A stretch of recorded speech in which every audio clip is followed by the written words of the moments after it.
For this assignment, I would like to talk about the nuance of doing business here in Mexico. We know that our culture is generally warm and welcoming, but for a foreign business person, perhaps someone from the United States or Europe, doing business here can actually be quite challenging. They are often used to environments that are extremely fast-paced and direct.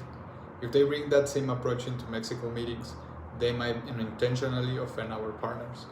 So I have identified three specific faux pas that foreigners should avoid and how they need to adapt their behavior to succeed in our culture. The first and perhaps the most common mistake is rushing straight into business.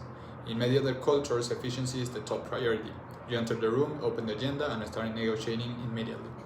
However, in Mexico, if a foreigner does this, they can be perceived as a cold and untrusting. We value our relationships over transaction. So how will you say they adapt? This advice is simple.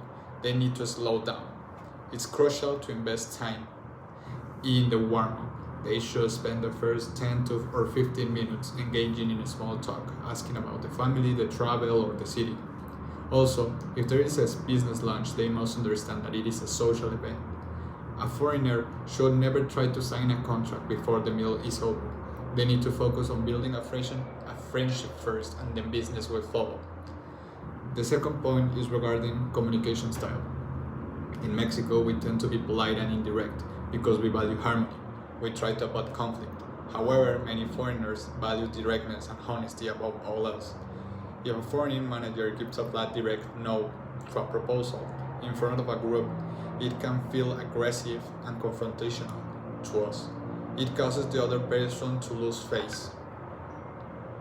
To be more culturally appropriate, a foreigner needs to learn to read between the lines. If a Mexico partner says maybe or we will see, they often are polite in saying no. Similarly, the foreigner should adapt by softening their own language.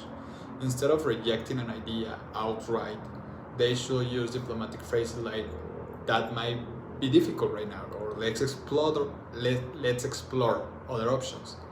This maintains the relationship while still delivering the message.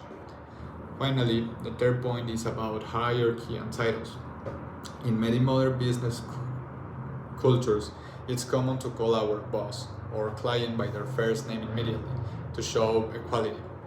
In Mexico, doing this too soon with a senior executive can be seen as disrespectful, while we still place high value on hierarchy and status. The adaptation here is to err on the side of formality. A foreigner should always address their counterparts using professional titles, such as licenciado, ingeniero, or doctor, followed by their last name. They should continue to do this until they are explicitly invited to use their first name. This small gesture shows that they respect the hierarchy of the other person's professional achievements. As a summarize, if a foreign business person wants to be successful in Mexico, they need to remember three things.